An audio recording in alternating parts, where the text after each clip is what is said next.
Those ones, the ones in green and the ones that were showing the screen, yeah?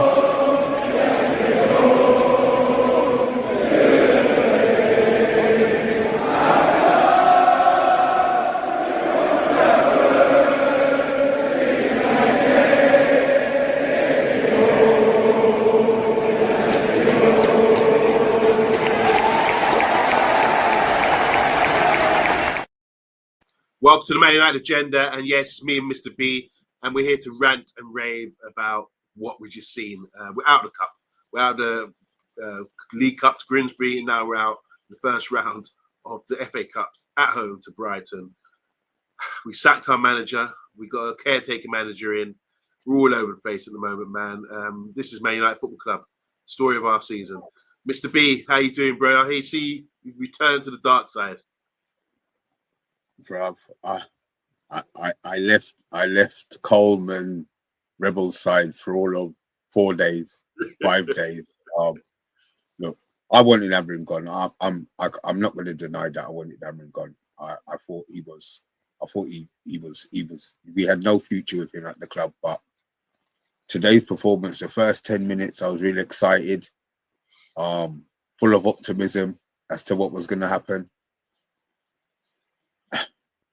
And then it just seems to slowly kind of peter out. And then when they scored, even, at half time, I was still confident that we would score.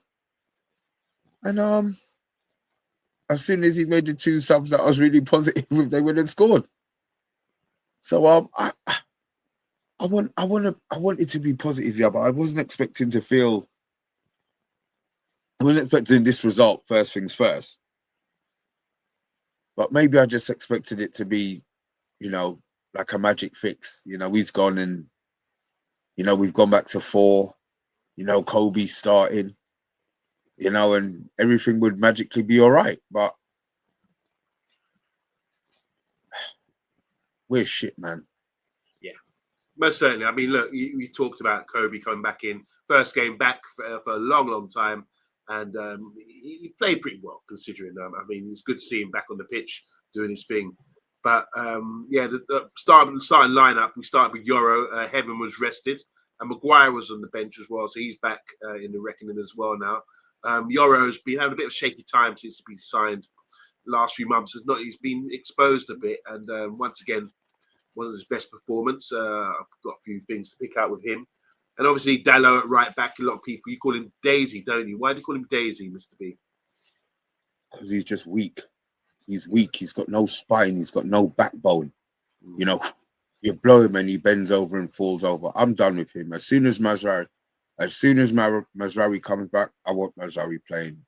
Look, if we get Oli, the one thing we know, Oli farmed him out to AC Milan when he was here because he didn't rate him. So the one thing I hope, if it is Oli, who I don't want, I want to put that out there now, I don't want, then hopefully he'll farm out Dalot and just put Parkin to the side and get rid of him, because he's killing us. He's killing the team, man. He gets in positions where you hope. Good point. A good point. I forgot about that he went out to AC Milan. It was unwanted, wasn't he? Yeah. Curious that. But I mean, look, you give people nicknames for a reason, and you watch their performances, and you're disappointed. I think if there's a target out there right now, it's going to be players that are really not underperforming, players that are experienced players. I know we can kind of forgive young players for making mistakes. They got to learn from it, like Lacey. But experienced players, you wanted them to step up today, and they didn't. This is a disappointing thing. I just think Brighton were a better outfit than us. Just lots of pros out there, prime age pros, doing their thing, know their systems, can fall back on that and play their football and do their and they rested 6 players, bro. He made 6 changes. Yeah, they certainly did. But that just shows you they brought in wherever works for them. They've got players that are always, 20, 24, 25, 26, good age, understand the system. They all come in and they know their role, what they're supposed to do. I think there's a difference between us and Brighton and other teams as well. But yeah, just talking about Dalot, I mean, look, we started the game really fast, didn't we, Mr. B? And Dalot was one-on-one with the keeper. I mean, Cunha cut inside, played a lovely through ball. Dalot's first touch, was okay. and he's 1-on-1 with the keeper, and he just hit it straight at the keeper, didn't he? I think that was a great chance. I didn't expect him to score. It was a great chance. It was a great ball, but I didn't expect him to score. I wasn't surprised that he missed. Just no disrespect to him, but certain players you think maybe would have more, maybe more finesse or whatever. I don't blame him. The goalie was out quickly, but yeah, it's just another wasted opportunity, Yeah.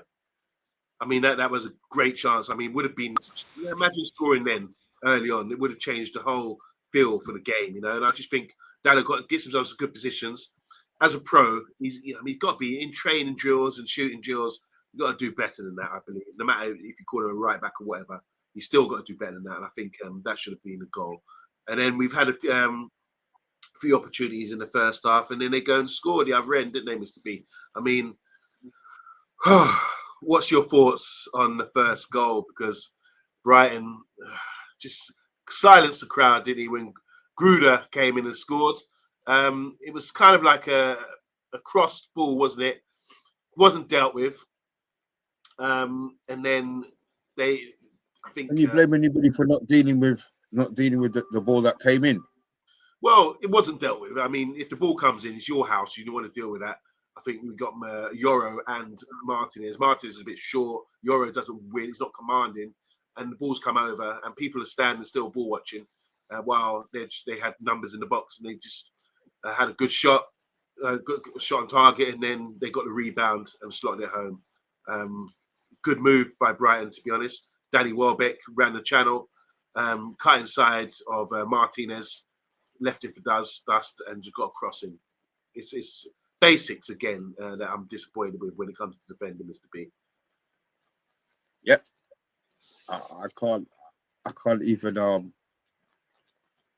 I can't dispute the way that you saw the goal. I just have to agree. I like disagreeing with you. This time I'll just yeah.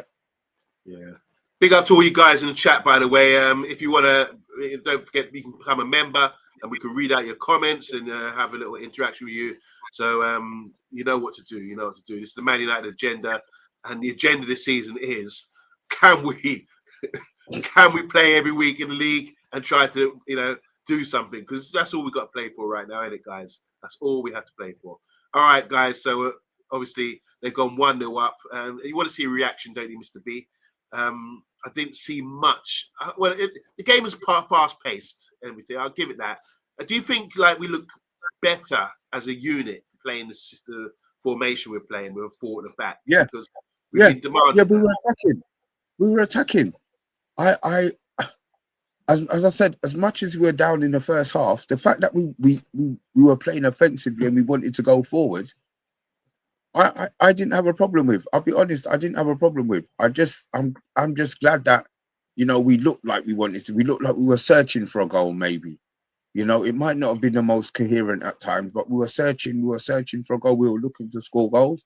All right, the players in certain positions fine, lack of quality, granted, but I wasn't overly up. As much as we were down, I wasn't overly upset that we were down in the first half.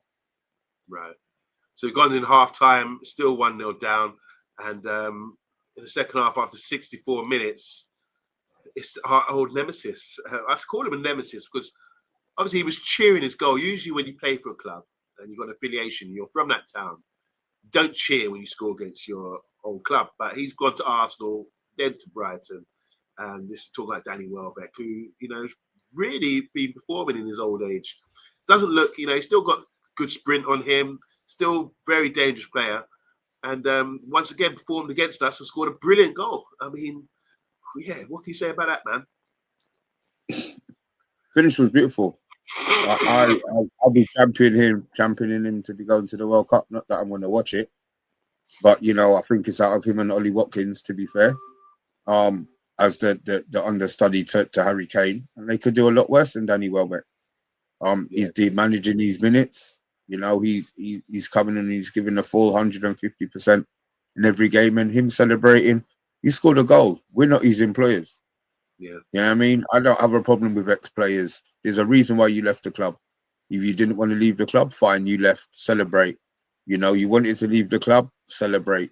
They're not paying your wages anymore, so I don't have any problem with him celebrating his goal. It was a great finish, but It's mad. You know, when the ball went into him, I knew he was going to score. You knew? And yeah, you know when I was already vexed that they found him with the pass. Yeah. Because he took it across his body onto his left foot and the strike. Bro, the stanchion is here. And you know, you don't save that. Yeah. You don't save that. And this is the thing that's bugging me with Lamens. Not so much him. He's conceding as much goals as Onana was. Yeah. But Onana was throwing them in the goal. We're getting rippers scored past us. Or he's getting rippers scored past him. So there's a lot of pain to come. But saying that, I mean, Lamens, we could look. It's got to be the size. We can't blame the goalkeepers. But Onana was definitely an issue. But Lamens nearly gifted them a goal, didn't he? He played it straight to their player when we were trying to pass it out, and that was a bit of a worry as well in the first half. Was it too easy? He tried a short pass inside. I mean, he passed it straight to Danny Welbeck. I mean, it wasn't even like, you know, he ran inside the defender. I don't know what he was thinking. He did make up for it with the save, with the recovery save that he made. And obviously they cleared it off the line. But yeah, slight lack of concentration there, in my opinion. Just quickly, what foot is? Because I think Lamens kicks it with both feet. I think he's left foot. Yeah, I think he's left footed. Predominantly left footed, but he can play with both feet, can't he? Yeah. Just quickly on his all-round game. I mean, look, obviously he's coming in. He's a new goalkeeper for us. Is there any weaknesses that you see in his game? No. No apparent weaknesses. No. I don't see any weakness. I'm not a goalkeeping coach, but I don't see any weaknesses in the men's games. Yeah. Fair enough. I mean, their keeper had a great game as well. He called up for a lot of saves. And we did. This is the thing, Mr. B. We are creating a lot of chances. If I just go to the data quickly, about once again, you saw what happened midweek with the chances created. Once again, we've had a lot of shots. Let's have a look at this. We had 59% possession, and talking about shots. Shots on goal. We had 19 shots on goal, 8 on target, compared to their 13 and 4 on target. So we're still getting shots off. We're still creating chances. It's just not clicking yet, is it, Mr. B? No, chances aren't. Okay. Well, let's go to the guys. Not clear chances. Guys in the comments, how you doing? Big up to Andrew Williams, said absolute class goal by Welbeck. It certainly was. We deserve better. You're on your travels right now. He says, can you believe it? 40-match season. When has that ever happened? Yeah. Big up to you. I want to say hi to Stuart Marshall, also on travels. Ole to be announced in the next 48 hours, he's saying there, all the way from Thailand. Hope you're having a wonderful time. POTUS in the house as well. He said it could be worse if AMORIM stayed. There's some good news there. We've got Mark Gemini in the house saying, without Mbemo, Ahmad, we are champions, championship level, I think he's trying to say there. I want to say football, big up to Football United, Unfiltered, or Football Unfiltered said, it's the first time Man United been knocked out of both domestic cup competition in the first hurdle since 1981-82 season. Shambolic. Big up to you, man. Yeah, thanks for the data. It only makes me sad what you're saying. Big up to Valentine. He says only 3 people watching. Yeah, that's how it goes, man. It was just straight after the game. We get more views, no doubt about that. And we've got Stuart Marshall saying City will hammer us next week as well. Yeah, I mean, look, when you look upon it, man, this is just doom and gloom being a Man United fan right now. I mean, we got back in the game, made some changes, didn't we, Mr. B? I mean, Kobe got dragged off, I think, and then Casemiro came on, Mount came off as well for Lacey. And the fans seem to be loving Lacey, don't they? As soon as he gets the ball, it's just a bit of excitement. He's a throwback. I mean, look, I know we got the red card, and maybe there's not a lot of positives, if any, in the game. But you see, the one thing with the youngsters at Man United, you see when they get the opportunity to play in their own position, not doing what AMORIM did with young Fletcher and played him as an 8, but playing him in a position. Bro, every time he got the ball, you could feel something was going to happen. You know, and the players were giving him the football. That's another sign. These are professionals. They've seen him train. They've trained with him. and they're feeding him the football. So he's already got that trust within the unit of the squad, you know. So yeah, he came on. He was direct. He was dynamic, and then he got his 2 yellow cards. I would say big up Tony Lee. He said our season's over. Yeah, it is over. But yeah, it was Shea Lacey. I think what it is, Mr. B, for me, when the youngster comes on, with especially like him, he's an exciting attacking player. So when he gets on the ball, it's going against the grain because everyone else is playing sideways passes, back passes, you know, just playing percentage football. He's the one guy you think, right, he's going to go at someone and have a go at them and try to take them on. So that's why I think where the excitement comes from. But yeah, I mean, what do you think about his 2 yellow cards, Mr. B? I mean, don't want to be too critical of a youngster. Obviously, he's trying his best. I remember when Hannibal made his debut against Liverpool, he come on and got booked after a few seconds, and everyone seemed to like that. So, what's your opinion? Is it lack of experience? I mean, he'll learn. Yeah, he did. The first one was what was the first one? It wasn't even a tackle. He followed through. It was a bit of afters followed through. Yeah, so he went in hard. The second one, did he get sent off for? He got sent off for throwing the ball down, right? Yeah, and not for the tackle. See, so I mean, look, he could have got sent off for maybe pushing the player, but he definitely got sent. If it wasn't that, then you know he'll learn. He'll learn. It's hard, and you know it's hard for him, but he'll learn. He'll learn. Yeah, that's the rule. I mean, he can't do that. He knew that, and as soon as I saw him do that, he could say, "Yeah, well, I bounced the ball there," but it's just with the tantrum he did it in. That's why he got sent off, and the referee was right to do that. I think the referee was fair today. But without VAR, I mean, there's a few squabbles. I'm thinking VAR, but obviously no VAR in the FA Cup until you get to the next round, and we didn't reach that far. Darren Fletcher's been a disaster, says Valentine. Clearly, he doesn't have a clue what he's doing. He wears Man United's Alex Ferguson costume. We can get Europe, says Andrew Williams, and that says more about the clubs around us than it does for us, our quality.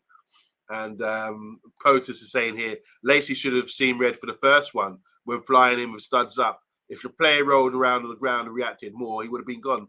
Yeah, it's a bit of after. I think, to be fair, I mean, I like to see the referees make their own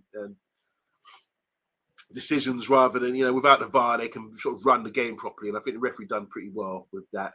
And it was fair, but firm. I mean, it hurt us at the end of the day. Just as we were trying to get the second goal to equalise, he gets sent off. And it would have gone to extra time, right, if we would have equalised? Yeah. So even if we did equalise with 10 men, we would have been gassed out. I just want to say, let's talk about a few players before we shut it down. Sesko's goal. Sesko scored. You forgot about Sesko's goal. Yeah, Harry Maguire comes on the pitch, causes havoc, as he usually does, unlike Euro, unlike Heaven, who missed the City the other day. And yeah, he was there. He could have been Harry, could have been Sesko, but Sesko got on the end of it from a long ball to the back post, and where it's creeped into the far post there. So well done to him. But his overall game, Mr. B, Xisco, I mean, compared to their striker, Danny Welbeck, I mean, Welbeck was his link-up play, his overall play was... Welbeck's got 10 years more experience.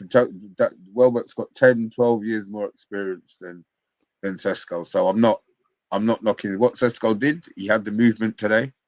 And he kept on trying to find the positions. It's the quality. It's the quality of finding him, which I think was the biggest issue for him. Although when he gets in front of goal, he's not clinical enough yet. I don't think he hits the target. We get that, you know, he really misses the target when he's in front of goal. But the chances that he's getting, he needs to be more clinical. I mean, he's trying to get it behind defenders and all that. He had an opportunity here to lob to keep in the first half, and it just didn't go right for him. But I thought with more confidence from getting a brace the other day, he'd be sort of taking some chances today. But no, it didn't work out for him, even though he did get a goal. Dorgu playing left back, no Luke Shaw. I think, what's your opinion on Dorgu? He's been there for just a year now, hasn't he? He signed last January. Energy levels. I don't know. If he's definitely not a first choice. Whatever position he's in at our club, first choice isn't it. Whether he's left back, he's behind Shaw. Whether he's left midfield-ish, he should be behind maybe Cunha or whoever else they find to play there.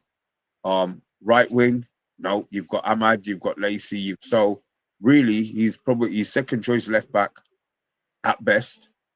and second choice or third choice left-sided midfielder if he's lucky. Yeah. I mean, just going through the other performances, I just want to have a quick rant. Okay, you can do a little short on this, you can snip this if you want. But Mateus Cunha, all right, I expected him to stand up today and do something. He is so frustrating. He really frustrates me because with all the talent he has, he's just his mentals aren't there. He gets the ball, he tries to turn into trouble. He thinks he can dribble away from everyone. He thinks he's stronger than everyone else, and he's getting munched at time and time again and gives the ball away. And his distribution is not the best because by the time he gives it away, pops it off, he makes life so hard for himself. He just doesn't do the simple thing. If he'd done the simple thing, little 1-2s, plays his football like that, he'd be a much more effective player. He just tries to do everything with force and dribbles and things. So I'm very disappointed. Especially it's building up for me for the last few weeks with watching his game. And today I was like at a point where I was gonna throw my cup at the TV and just say F you because it just annoyed me. Cunha, you're looking to him to stand up and be the man, and he wasn't. He was lame today. Running into traffic, big up to Red or Dead. No doubt about it. Do you guys agree with me about Cunha? Is he frustrating you? Because I needed him to step up. Just really, really disappointed. Just it's about decision making for me. Get the ball, pop it off. We know you're strong. We know you can do these things, but do it in the right areas. You know, when he scored that goal the other day, it was so simple. The ball got played into him. He made a run off the ball and slotted it first time. No touches or anything. Just made a good run. That's what you need to do a bit more of. Learn from Mount. Learn from Bruno. Use the ball better. Don't think you can do everything on your own. That's where I think he's lacking at the moment. Mr. P, what are your thoughts on Cunha? Because I'm really putting the boots in right now. I won't cuss him. I won't. I just think it's too early. It is. It's too early to be going in on Cunha. I want him to be playing right now. I think, yeah, he's frustrating, but that's the same player that we bought. That's the same player that was at Wolves when he used to run past 3 or 4 players and do something. At the moment, I think he was at Wolves. He was the big fish in it. He was the guy at Wolves. We've got a lot of guys at Old Trafford. We have a lot of guys, so I think he needs to find his role in the club, and don't think he's going to be in there being the big guy. He wants to play. The good thing is he wants to play for Man United, and he wants us to win, and that you can't buy that. You know what I mean? He's got that self-determination, that drive. So it's just working out where he is in the pecking order. You know what I mean? We've still got a Bruno to come back. You don't have to do everything yourself. You know, you don't have you've got Ahmad coming back. You don't have to do everything yourself. You've got Bruno there. You don't have to do everything yourself. You know what I mean? So once he learns to share that, then fine. But I mean, that dynamic, that running past players, I want to see that. You know me, I like a dribbler. I like a man who goes past players. So I'm not knocking Cunha at all. Okay, fair enough. I mean, a few guys in the comments having a bit of a dig at him as well, but that's just for today. I think he is a good quality player. I do agree, but just needs to sort his game out. Learn from playing a player like Kobe Mainoo, who just pops and goes, give and go, makes the game look simple. All right. What about? Look, we've got guys coming back. You mentioned to me yesterday from AFCON, Ivory Coast went out and Cameroon went out in the cup, so they'll be coming back for the City game, I imagine. But how do we set up? Because we don't have a left-sided inside left winger, do we? Let's just discuss. Let's not talk about that now. That's a whole nother show, bro. Because I'm saying that because of Mason Mount. Because you picked a team the other day, Mr. B. You put the same as we started today with Mount, Bruno, and Cunha. But there's no width there. There's no one running on beyond. There's no dribblers. You got no wingers. Well, he sold all our bloody wingers, bro. The club sold all of our wingers, yeah? And we've got Dorgu. Yeah, right. And now we've got Dorgu. You know, as much as Rashford was, I mean, I love Dorgu over Garnacho any day. So, you know, I'm not looking at him going, but Dorgu, Rashford, you know, all right, Rashford was never going to stay. But we've got rid of the wingers. Yeah. And now we're going to be going back to playing wingers. So guess what? We've now got to go and buy wingers because we've got none at the club, because we've got 17 number 10s. Good question. What were you hoping for and what are we watching for now? I think the transfer window is really important. I do think we need a midfielder, maybe a wide guy on loan. Just do something. No, we ain't buying no players. I don't know why we ain't buying no players. Yeah, maybe a loan or something. I'm going to go now and watch the final in Spain. Rashford is playing against Real Madrid, and I'm going to be praying he comes back. Look, it's a mess at the moment. Really disappointed with how we went out. It's not the ideal way to spend your Sunday. I expected us to be, chilling, and we were at home. I thought we were going to win. I thought we were going to go through, but that's how it goes, man. There's a couple more comments here. Jason Wilcox said there's no more signings. All right, okay, well, there you go. There you go. And Rashford isn't coming back. That ship has sailed. All right, Stuart. Put the nail in the coffin with that one then. Mr. B, I mean, we'll be back next week, won't we? We've got Man City to look forward to. And we've got a lot of fillers to do as Man United agenda. No more FA Cup games, just league games once a week. So, guys, any suggestions for any kind of entertainment value we could put during the show? Because we're not feeling very happy at the moment. And maybe I'll bring the quiz back. Tony Lee, you want to come on the quiz? Valentine, you want to come on the quiz? We're going to get something going. But yeah, last words for you, Mr. B. We're going to shut this down, man, because I'm vexed. Fuck this club, man. Fuck this club, bro. Okay. Good night, everyone. Thanks for joining us, the Man United Agenda. And to all the teams who went through, well done. It's all about the league now for us. Good.